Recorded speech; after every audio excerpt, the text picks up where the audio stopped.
ರಾಮದುರ್ಗ ಪಟ್ಟಣದ ಹೊರವಲಯದಲ್ಲಿದ್ದ ಮುಸ್ಲಿಂ ಸಮಾಜದ ಈದ್ಗಾ ಹತ್ತಿರ ಇರುವ ಅಂಜುಮನ್ ಇಸ್ಲಾಂ ಕಮಿಟಿಯ ಕೋಲಾಜಗೆಯಲ್ಲಿ ಅಂಜುಮನ್ ಇಸ್ಲಾಂ ಕಮಿಟಿಯ ವತಿಯಿಂದ ನಿರ್ಮಿಸಲಾಗುತ್ತಿರುವ ಸಮುದಾಯ ಭವನ ಕಟ್ಟಡಕ್ಕೆ ಕರ್ನಾಟಕ ಸರ್ಕಾರ ಅಲ್ಪಸಂಖ್ಯಾತರ ಕಲ್ಯಾಣ ಇಲಾಖೆಯ ಅನುದಾನದ 40 ಲಕ್ಷ ರೂಪಾಯಿ ವೆಚ್ಚದಲ್ಲಿ ಕಾಮಗಾರಿಯನ್ನು ಕರ್ನಾಟಕ ಸರ್ಕಾರದ ಮುಖ್ಯ ಸಚೇತಕ ಹಾಗೂ ರಾಮದುರ್ಗ ಎಂಎಲ್ಎ ಅಶೋಕ್ ಪಟ್ಟಣ್ ಭೂಮಿ ಪೂಜೆ ನೆರವೇರಿಸಿ ನಂತರ ಸುದ್ದಿಗಾರರೊಂದಿಗೆ ಮಾತನಾಡಿದಂತಹ ಅವರು ಇದೇ ಸಂದರ್ಭದಲ್ಲಿ ಜಾಮಿಯಾ ಮಸ್ಜಿದ್ ಮೌಲಾನಾ ಜಹೂರ್ ಹಾಜಿ ಆಶೀರ್ವಚನವನ್ನು ನೀಡಿದ್ದು, ಈ ಕಾರ್ಯಕ್ರಮದಲ್ಲಿ ಜಾಮಿಯಾ ಮಸ್ಜಿದ್ ಮೌಲಾನಾ ಜಹೂರ್ ಹಾಜಿ ಆಶೀರ್ವಚನವನ್ನು ನೀಡಿದ್ದು, ಈ ಒಂದು ಕಾರ್ಯಕ್ರಮದಲ್ಲಿ ಅಂಜುಮನ್ ಇಸ್ಲಾಂ ಕಮಿಟಿಯ ವತಿಯಿಂದ ಕರಪತ್ರಗಳನ್ನು ಹಂಚಲಾಗಿದೆ.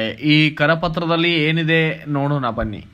ನಿರ್ದೇಶಕರಾದ ಶಬ್ಬೀರ್ ತಾಸಗಾಂವ್ ಇವರು ಅಂಜುಮನ್ ಇಸ್ಲಾಂ ಕಮಿಟಿಯವರು ಧನಲಕ್ಷ್ಮಿ ಸಕ್ಕರೆ ಕಾರ್ಖಾನೆಗೆ ಹಲಾಲ್ ಸರ್ಟಿಫಿಕೇಟ್ ಅನ್ನು ನೀಡಿ ಅವರಿಂದ ಹಣ ಪಡೆದಿದ್ದಾರೆ ಎಂದು ಗಂಭೀರ ಆರೋಪ ಮಾಡಿದ್ದು, ಈ ವಿಷಯದ ಕುರಿತು ಅಂಜುಮನ್ ಕಮಿಟಿ ಜಾಮಿಯಾ ಮಸ್ಜಿದ್ನಲ್ಲಿ 29/4/2025 ಮೀಟಿಂಗ್ ಮಾಡಿ ಸಭೆಯಲ್ಲಿಯೇ ಸದರಿ ನಿರ್ದೇಶಕ ಶಬ್ಬೀರ್ ಅಹಮದ್ ತಾಸಗಾಂವ್ ಇವರನ್ನ ಅಂಜುಮನ್ ಇಸ್ಲಾಂ ಕಮಿಟಿಯಿಂದ ವಜಾ ಮಾಡಿ ಮುಂದಿನ ಮಾಹಿತಿಗಾಗಿ ವಕ್ಫ್ ಬೋರ್ಡ್ಗೆ ಕಳುಹಿಸಿದ್ದೇವೆ ಎಂದು ಕರಪತ್ರ ಹಂಚಿದರು.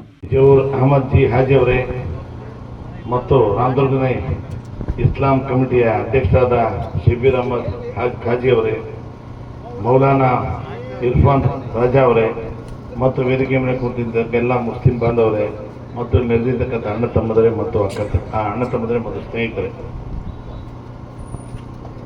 ಈ ದಿನ ಸುಮಾರು 40 ಲಕ್ಷ ರೂಪಾಯಿ ಇದು ಒಂದು ಸಭಾಭವನಕ್ಕೋಸ್ಕರ ಅಡಿಗಲ್ ಹಾಕಿದ್ದೀವಿ. ಇದು 40 ಲಕ್ಷ ಮೊದಲೇ ಕಂತು ಅಷ್ಟೇ. ಟೋಟಲ್ 3 ಕೋಟಿ ರೂಪಾಯಿ ನಾವು ಎಸ್ಟಿಮೇಟ್ ಮಾಡಿದ್ದೀವಿ. ಅದನ್ನ ನಮ್ಮ ಜಮೀರ್ ಸಾಹೇಬ್ರು ಹೇಳಿದ್ದಾರೆ, ಈಗ 40 ಲಕ್ಷ ಕೊಡ್ತೀನಿ, ಫಸ್ಟ್ ಸ್ಟಾರ್ಟ್ ಮಾಡಿ ಆಮೇಲೆ ಮಿಕ್ಕಿದ್ದು ಹಂತ ಕೊಡ್ತೀನಿ ಅಂತ ಹೇಳಿದ್ದಾರೆ. ನಿಮಗೆ ಕೆಲಸ ಸ್ಟಾರ್ಟ್ ಮಾಡಿದ್ಮೇಲೆ ಅದು ಮುಗಿಯೋದ್ರಾಗ ಇನ್ನೊಂದು ಮಿಕ್ಕಿದ್ದು ಇನ್ನೊಂದು 1 ಕೋಟಿನೋ 50 ಲಕ್ಷ ಹಂಗೆ ನಿಮ್ಗೆ ಏನು ತೊಂದರೆ ಕಂಟಿನ್ಯೂ ಕಟ್ತಾರೆ ನೀವು. ಮಿಕ್ಕಿದ್ದು ನಾವು ಯಾವ್ದಾರ ಫಂಡ್ನಾಗ ಹಾಕಿ ಅದನ್ನ ಕಂಪ್ಲೀಟ್ ಮಾಡ್ತೀವಿ ಅಂತ ಹೇಳಿ ನಾನು ಆಶ್ವಾಸನೆ ಕೊಡ್ತೀನಿ. ನಮ್ಮ ಸರ್ಕಾರ ಬಂದ ಮೇಲೆ ಹಿಂದುಳಿದ ವರ್ಗದವ್ರಿಗೆ, ಅಲ್ಪಸಂಖ್ಯಾತರಿಗೆ ಅವ್ರಿಗೆ ಏನೇನು ಬೇಕು, ಎಷ್ಟೇ ಕಷ್ಟ ಆದರೂ ಕೂಡ ನಾವು ಅದು ಸಪ್ರೇಟಾಗಿ ಹಣ ತೆಗೆದಿಟ್ಟು ನಿಮಗೆಲ್ಲ ನಮ್ಮ ಸಮಾಜಕ್ಕೆ ಒಳ್ಳೇದಾಗಲಿ ಅಂತ ಹೇಳಿ ನಾವು ಮಾಡ್ತಾ ಇದ್ದೀವಿ.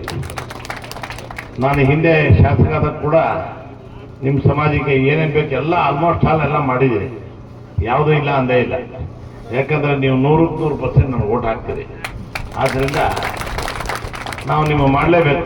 ನಿಮ್ಮ ಋಣ ತೀರಿಸ್ಬೇಕಂದ್ರೆ ನಾವು ಕೇಳಿದ್ದೆಲ್ಲ ಮಾಡಿದ್ರೆ ದೇವ್ರು ನಮ್ಗೆ ಒಳ್ಳೇದು ಮಾಡ್ತಾರೆ, ಇಲ್ಲಾಂದ್ರೆ ನಮಗೆ ಸರಿ ಹೋಗಲ್ಲ. ಅದಕ್ಕೆ ಯಾರೇ ಆಗಲಿ ನಿಮ್ಮ ಸಮಾಜಕ್ಕೆ ಏನೇ ಬಂದರೂ ಕೂಡ ನನ್ನ ಹತ್ರ ಬರ್ರಿ, ನನ್ನ ಕೈಲಾಗಿದ್ದು ನಾನು ಸಹಾಯ ಮಾಡ್ತೀನಿ. ಎಲ್ಲ ರೀತಿಯಿಂದ ಸಹಾಯ ಮಾಡೋಕ್ಕೆ ನಾನು ರೆಡಿ ಇದ್ದೀನಿ. ಈಗಾಗಲೇ ನಮ್ಮ ತಾಲೂಕಿನಲ್ಲಿ ಅಲ್ಪಸಂಖ್ಯಾತರ ಮೊದಲೇ ಶಾಲೆ ಸ್ಯಾಂಕ್ಷನ್ ಆಗಿದೆ, ಜಾಗನೂ ಇದೆ, ಕಟ್ಟಕ್ಕೆ ಸ್ಟಾರ್ಟ್ ಮಾಡ್ತಾ ಇದೀವಿ. ಈಗಾಗಲೇ ಕಟ್ಟಕ್ಕೆ ಆಗಲೇ ರೆಡಿ ಮಾಡ್ತಾ ಇದ್ವಿ. ಅಲ್ಪಸಂಖ್ಯಾತರದ್ದೇ ಒಂದು ಸಪ್ರೇಟಾಗಿ ಮೊರಾರ್ಜಿ ವಸತಿ ಶಾಲೆ ಮಾಡ್ತೀವಿ. ಆಮೇಲೆ ಅಲ್ಪಸಂಖ್ಯಾತರ ಸಮುದಾಯ ಅಭಿವೃದ್ಧಿಗೆ ಅನೇಕ ಯೋಜನೆಗಳು ಜಾರಿಗೆ ತರಲಾಗಿದೆ. ಬೇರೆ ಬೇರೆ ಇನ್ನೂ ಏನೇನೋ ಕೊಟ್ಟಿದ್ದಾರೆ, ಇದು ಇಲ್ಲ ಅಷ್ಟಿಲ್ಲ. ಅದು ಎಲ್ಲ ಆಲ್ಮೋಸ್ಟ್ ಎಲ್ಲ ನೀವು ಏನೇನು ಬೇಡಿಕೆ ಇಟ್ಟಿದ್ರು, ಮಸೀದಿ ಆಗಲಿ, ಗೋಡೆ ಕಟ್ಟೋದಾಗಲಿ, ಆಮೇಲೆ ಸಮುದಾಯ ಭವನ ಕಟ್ಟೋದಾಗಲಿ ಎಲ್ಲ ಮಾಡಿದ್ದೀವಿ ಈಗಾಗಲೇ. ನೀವೆಲ್ಲ ದಯವಿಟ್ಟು ನಿಮ್ಮ ಮಕ್ಕಳಿಗೆ ವಿದ್ಯಾಭ್ಯಾಸ ಮಾಡೋದು ಕಲ್ತ್ಕೊಡಿ. ದಯವಿಟ್ಟು ನೀವು ಸಣ್ಣ ವಯಸ್ಸಿಗೆ ಕೆಲಸಕ್ಕೆ ಹಚ್ಚೋದು ಮಾಡೋಕ್ಕೆ ಹೋಗ್ಬಿಡಿ. ಎಷ್ಟೇ ಕಷ್ಟ ಆದರೂ ನಿಮ್ಮ ಮಕ್ಕಳಿಗೆ ವಿದ್ಯಾಬುದ್ಧಿ ಕೊಟ್ಟರೆ ಅವ್ರ ಪಾಪ ಮುಂದಿನ ಸಮಾಜಕ್ಕೆ ಒಂದು ನೆರವಾಗ್ತಾರೆ. ನೀವು ಆದಷ್ಟು ದುಡ್ಡಿಲ್ಲ ಅನ್ನೋದು ಏನಾದ್ರು ಒಂದು ಕಾರಣ ಹೇಳೋದು ಮಾಡಿ ಇದು ಮಾಡೋಕ್ಕೆ ಹೋಗ್ಬಿಡಿ. ದಯವಿಟ್ಟು ನೀವು ಇರೋದೇ ಮಕ್ಕಳಿಗೋಸ್ಕರ ಇರೋದು. ನೀವೇನೇ ಆಸ್ತಿ ಮಾಡಿದ್ರು ಮಕ್ಕಳಿಗೆ ಮಾಡಬೇಕಲ್ಲ. ನೀವೇನು ತೊಗೊಂಡೋಗೋಕ್ಕಾಗಲ್ಲ, ನಾನು ತೊಗೊಂಡೋಗೋಕ್ಕಾಗಲ್ಲ. ನಾವೇನಿದ್ರು ಮುಂದಿನ ಪೀಳಿಗೆಗೆಲ್ಲ ನಮ್ಮ ಸಮಾಜದವ್ರಿಗೆ ಯಾರು ಬಡವ್ರಿಗೆ ಆದಷ್ಟು ನೀವು ಸಹಾಯ ಮಾಡಿ ನಿಮ್ಮ ಮಕ್ಕಳಿಗೆ ವಿದ್ಯಾಭ್ಯಾಸ ಕೊಡಿ ಅಂತ ನಾನು ಕಳಕಳಿಯಿಂದ ಮನವಿ ಮಾಡ್ಕೊಳ್ತಾ ಇದ್ದೆ. ನಮ್ಮ ಸರ್ಕಾರ ಬಂದ ಮೇಲೆ CC ರಸ್ತೆ ಚರಂಡಿಗಳನ್ನು ನಿರ್ಮಾಣ ಮಾಡಲಾಗಿದೆ. ಭಾಗ್ಯನಗರಕ್ಕೆ 1 ಕೋಟಿ ರೂಪಾಯಿ ನಾವು ಸ್ಯಾಂಕ್ಷನ್ ಮಾಡಿದ್ವಿ, ನಿಮಗೆಲ್ಲ ಗೊತ್ತಿದೆ. ಭಾಗ್ಯನಗರಕ್ಕೆ ಸುರೇಬಾನ್ CC ರಸ್ತೆ 50 ಲಕ್ಷ, ಕಿಲ್ಲಾ ತೊರಗಲ್ ರಸ್ತೆ 50 ಲಕ್ಷ, ಸಿದ್ನಾಳ್ CC ರಸ್ತೆ 50 ಲಕ್ಷ, ಹಿರೇಕೊಪ್ಪ KS 50 ಲಕ್ಷ ಮತ್ತು ಬಿಜಗುಪ್ಪಿ CC ರಸ್ತೆ 40 ಲಕ್ಷ, ಬೀರಲ್ಗುಡಿ 40 ಲಕ್ಷ, ನರಸಾಪುರ 30 ಲಕ್ಷ, ಗೊಣ್ಣನಗರ 40 ಲಕ್ಷ, ಬಡ್ಗುರ್ಕಿ CC ರಸ್ತೆ 50 ಲಕ್ಷ, ರಾಮದುರ್ಗ ಶಾದಿ ಮಾಲ್ ನಿರ್ಮಾಣಕ್ಕೆ 40 ಲಕ್ಷ, ಒಟ್ಟು 540 ಲಕ್ಷ ರೂಪಾಯಿ ಕೋಟಿ ನಾವು ಸ್ಯಾಂಕ್ಷನ್ ಮಾಡಿದ್ವಿ. ಆದ್ದರಿಂದ ಮುಂದೆ ಬರುವಂಥ ದಿನದೊಳಗೆ ತಾವೆಲ್ಲರೂ ಮುಂದೆ ಬರೋಂಥದ್ದು ಏನೋ ನಿಮಗೆಲ್ಲ ಗೊತ್ತಿದೆ. ನಮ್ಮ ಪಕ್ಷ ನಿಮಗೋಸ್ಕರ ಮೀಸಲಾಗಿದೆ. ನಮ್ಮ ಪಕ್ಷದವರು ನಿಮಗೆ ಎಲ್ಲ ಥರ ರಕ್ಷಣೆ ಕೊಡ್ತೀವಿ. ನೀವು ಒಗ್ಗಟ್ಟಾಗಿ ನಿಮ್ಗೆ ಏನೇನು ನಿಮ್ಮ ಸಮಾಜಕ್ಕೆ ಬೇಕೋ ಎಲ್ಲ ಕೆಲಸ ಮಾಡಿಸ್ಕೊಡಿ. ನಮ್ಮ ಸಿದ್ದರಾಮಯ್ಯ ಅವರಾಗಲಿ, ನಮ್ಮ ಜಮೀರ್ ಅವರಾಗಲಿ ಔಟ್ ಹೋಗಿ ನಿಮ್ಗೆ ಏನು ಬೇಕು ಸಹಾಯ ಮಾಡ್ತಾರೆ. ನಮ್ಮ ಬೇರೆ ಇದ್ರಾಗೆ ದುಡ್ಡು ಇಲ್ಲದೆ ಇರ್ಬೋದು, ಆದರೆ ಇದು ಮೈನಾರಿಟಿಗೆ ಸಪ್ರೇಟಾಗಿ ಮೀಸಲಿಟ್ಟಿದ್ದಾರೆ ದುಡ್ಡೆಲ್ಲ ನಮ್ಮ ಸರ್ಕಾರ.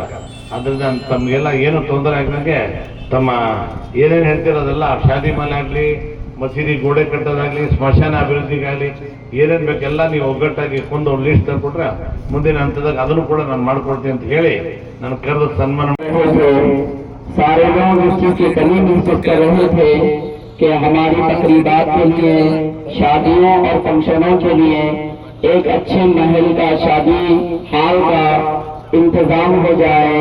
अल्लाह का फजल करम हो चुका है।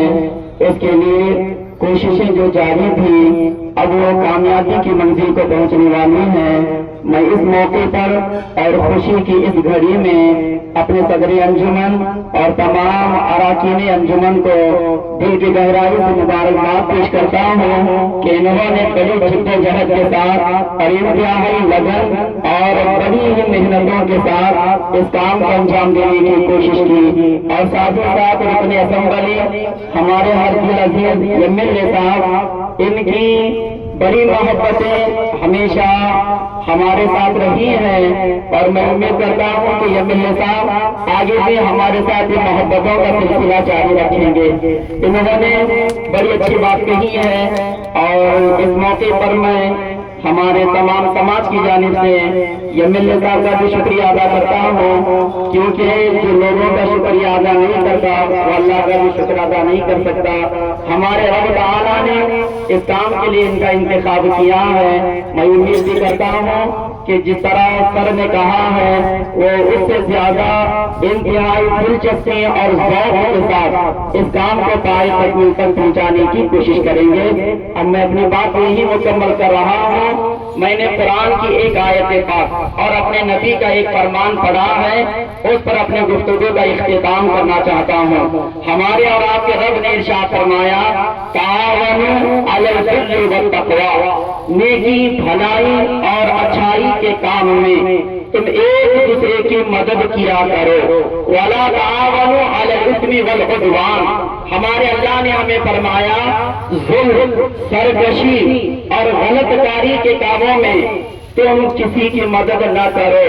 हमारे नबी सल्लल्लाहु अलैहि वसल्लम ने इरशाद फरमाया, खैरुन नास मन यनफउन नास, लोगों में बेहतरीन आदमी वो है जो लोगों के लिए, जो जनता के लिए, अल्लाह की मखलूक के लिए फायदेमंद हो।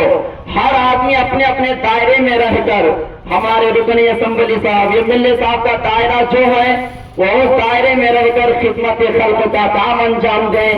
इसी तरह जो जिस तंजीम, जिस जमात, जिस फील्ड, जिस शोबे से ताल्लुक रखता है, हर आदमी अपनी हैसियत के मुताबिक अल्लाह के मखलूक की खिदमत का जज्बा पैदा करे, काम वो करे जिस काम में अल्लाह के बंदों का भला हो, काम वो न करे जिसमें खुद के लिए जिल्लत, शर्मिंदगी हो और अल्लाह की नाराजगी हो।